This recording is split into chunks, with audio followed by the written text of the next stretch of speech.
And the annexed property is basically upzoned from the former township zoning to the new village zoning.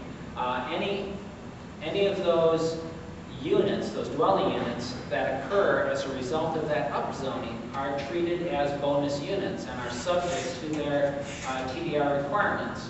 And they also allow $50,000 in lieu. So a developer has a choice of either going out and buying TDRs or paying this in lieu, which is put in a dedicated open space preservation fund. It's $50,000 per house? Yes, per bonus house. Which presumably is used then to buy developments? It can be used to buy land or TDRs in the sending area. I have a question. When you're saying house, is that a dwelling unit or is that a separate freestanding house? Well, in this particular case, it's a house, but dwelling unit in some programs, they actually make a distinction between you might require one TDR for each bonus detached freestanding home, or that single TDR might get you 2 attached units or 3 multifamily units. So in some programs they make a distinction depending on the kind of real estate product that you're talking about. Similarly, I guess one way to summarize all of these programs, Clifton Park also has something, Goshen, all of these programs have the in lieu feature, which I happen to like a lot. The in lieu feature,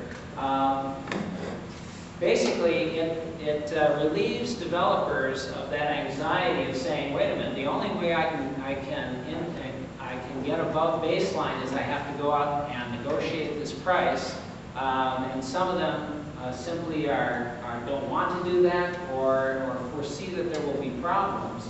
Whereas when you have that in lieu option, that relieves them of that anxiety. Excuse me. Going back to your original point, do most of these areas that have implemented these programs have real planning? Do they have town plans or county plans that have been adopted by the people? Oh, yes. And would you characterize them as having been exceptionally well worked out plans? Yes and no. I mean, ideally, the way this works is that the best case scenario would be that you formulate and you adopt your plan with the idea of implementing it partially through TDR, because then everyone knows, how this is going to work, that you're going to encourage this redirection of growth and so forth. Next best thing is to have a general plan that actually says these are the areas that we want to preserve. The TDR program can come afterwards, and of course it has to be adopted by ordinance through your zoning ordinance. And it might say, okay, so those areas that you said in your plan you wanted to preserve, either all of those or some of those are now your sending area. And these areas that your plan said you wanted to grow, those are your receiving areas. And of course, in some cases they have a plan, but the plan has to be amended in order to allow the TDR program to allow the TDR ordinance to be consistent with the plan.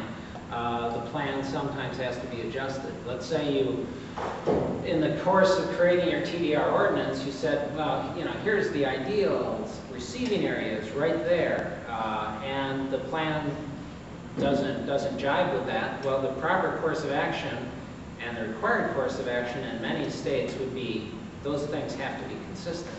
You can't have your general plan saying this area is for preservation and your ordinance saying no, it's for development.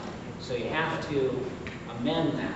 So I mean, that's why I said yes and no. I mean, in the best cases, the ordinance is always consistent with the plan, particularly in states that require consistency between your ordinances and your plans.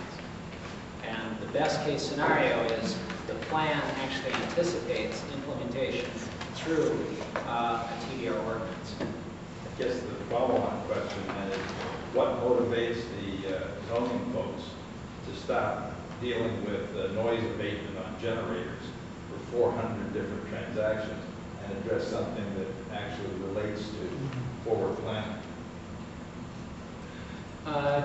Do you mean, it's not, if I understand your... Just what you started talking about earlier, that most of the zoning folks, in fact, most of the commissions in the towns that I've been associated with, have a real problem getting beyond their traditional transaction volumes. Well, in some cases, that's simply, I mean, maybe this is charitably speaking, their workload, and they get so caught up in, you know, because they've accepted so many discretionary decisions down to, you know, the color of the signs and so on and so forth, that they feel they don't have the time to address the longer-term issue. But I mean, in my case, in my opinion, if you were to get something like this in place, everything else would go more smoothly because you'd have the template for how to make these decisions all spelled out. You'd have, yes, this is an area that's appropriate for upzoning. However, upzoning is going to have this requirement attached to it. It's going to have a TDR requirement attached to it, and that's what the TDR requirement is. It's in lieu of thus and such, or so many TDRs.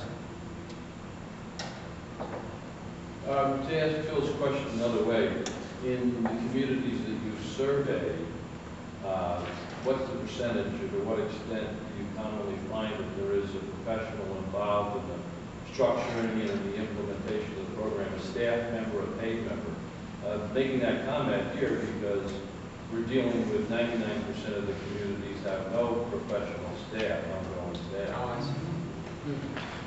But in those cases, you have, there's a staff from a consulting firm, correct? Or Not really the staff. Consultants are brought in on a case-by-case basis to typically review an individual application, but not to sustain an ongoing planning development program like that. When you're in trouble. Well, I mean, I We need help when we get in trouble. you've got one thing is that I don't want to give you the impression that a TDR program necessarily creates a huge demand for staff, because true, some of the bigger programs like New Jersey Pinelands, yes, they have full-time staff dedicated to them, but most of these programs, it's part of a planner's normal duties. Now, if there's no staff planner, it's still possible. City of, Chesterfield Township, New Jersey, as I said, best township TDR program that I know, there's no dedicated planner on staff there. So it's possible. Yeah, just to add to that, we use an outside consultant. In fact, it's the same one that Warwick uses. And so we were able to begin work on this plan that's taken a few years, I might add. But we drew individuals from all the various boards and committees within our township, as well as representatives from the two villages. You do have to create a separate body, I believe, at least temporarily, to take a look at your comprehensive planning type of objective. What I'm also thinking is that in Connecticut, you have to revisit your town plan every decade. And at that time, usually some professional help is plugged in. That seems to be the ideal time to try to address and incorporate the issue. I totally agree. Yeah, I had the good fortune a couple of years ago of working on a TDR portion of a general plan amendment as it was going through its update, and then right on through the ordinance, and it worked very smoothly. Now, you've mentioned ordinance. In my town, we have town ordinances, which are completely separate from our zoning regulations. So when you say ordinance, is that a blanket inclusion of zoning ordinance? Whatever vehicle you use to create your zoning code or bylaws, whatever you refer to them as. Was there another hand? One of the things with the 10-year plan is that a lot of the conservation organizations around here are predicting that within the